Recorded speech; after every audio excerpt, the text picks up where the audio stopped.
जय श्री कृष्णा। राधे राधे। उत्पन्ना एकादशी व्रत की संपूर्ण पौराणिक कथा कहानी। सनातन धर्म में एकादशी तिथि का विशेष महत्व है जो भगवान विष्णु को समर्पित है। इन सभी एकादशियों में मार्गशीर्ष अगहन मास के कृष्ण पक्ष में आने वाली उत्पन्ना एकादशी का बहुत महत्व है। इसका अर्थ है जन्म या उत्पत्ति। यह वह पावन तिथि है जिस दिन माता एकादशी का जन्म हुआ। पौराणिक कथा के अनुसार भगवान विष्णु ने अपने शरीर से एक दिव्य शक्ति को उत्पन्न किया जिन्होंने मूर नामक भयंकर राक्षस का वध करके भगवान की रक्षा की थी। यह दिव्य शक्ति ही बाद में एकादशी देवी कहलाई। धार्मिक मान्यता के अनुसार इस एकादशी के दिन त्रिस्पर्शा यानी जिसमें एकादशी, द्वादशी और त्रयोदशी तिथि भी हो वह बड़ी शुभ मानी जाती है। अब सुनते हैं एकादशी की पौराणिक कथा। धर्मराज युधिष्ठिर कहने लगे कि हे भगवान, मैंने कार्तिक शुक्ल एकादशी अर्थात प्रबोधिनी एकादशी का सविस्तार वर्णन सुना। अब आप कृपा करके मुझे मार्गशीर्ष माह के कृष्ण पक्ष की एकादशी के विषय में भी बतलाइए। इस एकादशी का क्या नाम है तथा इसके व्रत का क्या विधान है, इसकी विधि क्या है, इसका व्रत करने से किस फल की प्राप्ति होती है, कृपया यह सब विधान पूर्वक कहिए। भगवान श्री कृष्ण बोले, मार्गशीर्ष माह के कृष्ण पक्ष में आने वाली इस एकादशी को उत्पन्ना एकादशी कहा जाता है। यह व्रत शंखोद्वार तीर्थ में स्नान करके भगवान के दर्शन करने से जो फल प्राप्त होता है उसके बराबर पुण्य मिलता है। व्रत करने वाले भक्त को चोर, पाखंडी, पर स्त्रीगामी, निंदक, मिथ्याभाषी तथा किसी भी प्रकार के पापी आदमी से बात नहीं करनी चाहिए। इसका महात्म्य मैं तुमसे कहता हूँ, ध्यानपूर्वक सुनो। उत्पन्ना एकादशी की व्रत कथा। युधिष्ठिर कहने लगी कि हे भगवान, आपने हजारों यज्ञ और लाख गोदान को भी एकादशी व्रत के बराबर नहीं बताया, सो यह तिथि सब तिथियों से उत्तम कैसे हुई बताइए। भगवान कहने लगे, हे युधिष्ठिर, सतयुग में मूर नाम का दैत्य उत्पन्न हुआ। वह बड़ा बलवान और भयानक था। उस प्रचंड दैत्य ने इंद्र, आदित्य, वसु, वायु, अग्नि आदि सभी देवताओं को पराजित करके भगा दिया। तब इंद्र सहित सभी देवताओं ने भयभीत होकर भगवान शिव से सारा वृत्तांत कहा और बोले, हे कैलाशपति, मूर दैत्य से भयभीत होकर सब देवता मृत्यु लोक में फिर रहे हैं। तब भगवान शिव ने कहा, हे देवताओं, तीनों लोकों के स्वामी, भक्तों के दुखों को नाश करने वाले भगवान विष्णु की शरण में जाओ।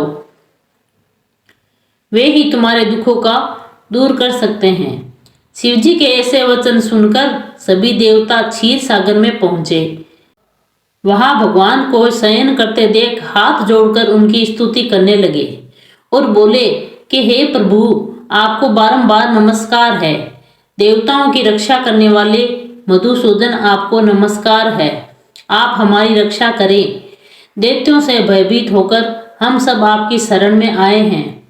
आप इस संसार के कर्ता, माता पिता, उत्पत्ति और पालन करता और संहार करने वाले हैं। सबको शांति प्रदान करने वाले हैं। आकाश और पाताल भी आप ही हैं। सबके पितामह ब्रह्मा, सूर्य, चंद्र, अग्नि, सामग्री, होम, आहुति, मंत्र, तंत्र, जप, यजमान, यज्ञ, कर्म, कर्ता, भोक्ता भी आप ही हैं। आप सर्वव्यापक हैं। आपके सिवा तीनों लोकों में चर तथा अचर कुछ भी नहीं है। हे भगवान, दैत्यों ने हमको जीतकर स्वर्ग से भ्रष्ट कर दिया है और हम सब देवता इधर उधर भागे भागे फिर रहे हैं। आप उन दैत्यों से हम सबकी रक्षा करें।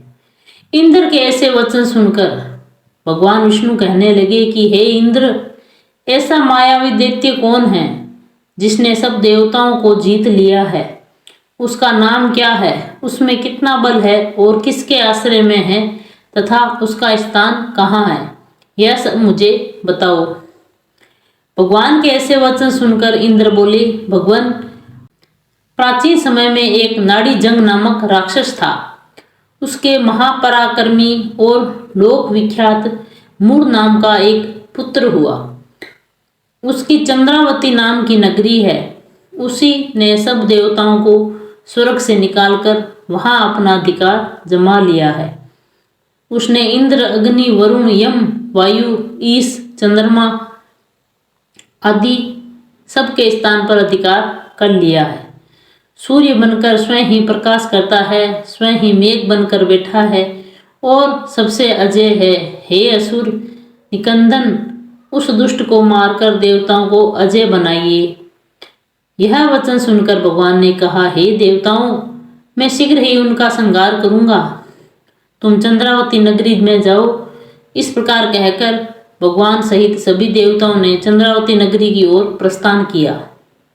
उस समय जब दैत्य मूर सेना सहित युद्ध भूमि में गरज रहा था, उसकी भयानक गर्जना सुनकर सभी देवता भय के मारे चारों दिशाओं में भागने लगे।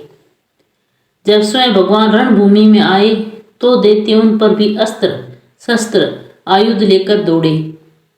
भगवान ने उन्हें सर्प के समान अपने बाणों से बींध डाला। बहुत से दैत्य मारे गए, केवल मूर बचा रहा। वह अविचल भाव से भगवान के साथ युद्ध करता रहा। भगवान जो भी तीक्ष्ण बाण चलाते वह उसके लिए पुष्प सिद्ध होता। उसका शरीर छिन्न भिन्न हो गया, किंतु वह लगातार युद्ध करता रहा। दोनों के बीच मल युद्ध भी हुआ। 10,000 वर्ष तक उनका युद्ध चलता रहा, किंतु मूर नहीं हारा। थक कर भगवान बद्री का आश्रम चले गए। वहां हेमवती नामक सुंदर गुफा थी। उसमें विश्राम करने के लिए भगवान उसके अंदर प्रवेश कर गए। यह गुफा 12 योजन लंबी थी और उसका एक ही द्वार था। विष्णु भगवान वहां योग निद्रा की गोद में सो गए। मूर भी पीछे पीछे आ गया और भगवान को सोया देकर मारने को उद्यत हुआ। तभी भगवान के शरीर से उज्जवल क्रांतिमय रूप वाली देवी प्रकट हुई। देवी ने राक्षस मूर को ललकारा, युद्ध किया और उसे तत्काल मौत के घाट उतार दिया। श्री हरि जब योग इंद्रा की गोद से उठे तो यह सब बातों को जानकर उस देवी से कहा कि आपका जन्म एकादशी के दिन हुआ है, अतः आप उत्पन्ना एकादशी के नाम से पूजित होगी। आपके भक्त वही होंगे जो मेरे भक्त हैं। जय श्री हरि। बोलो विष्णु भगवान की जय हो, लक्ष्मी मैया की जय हो, एकादशी मैया की जय हो।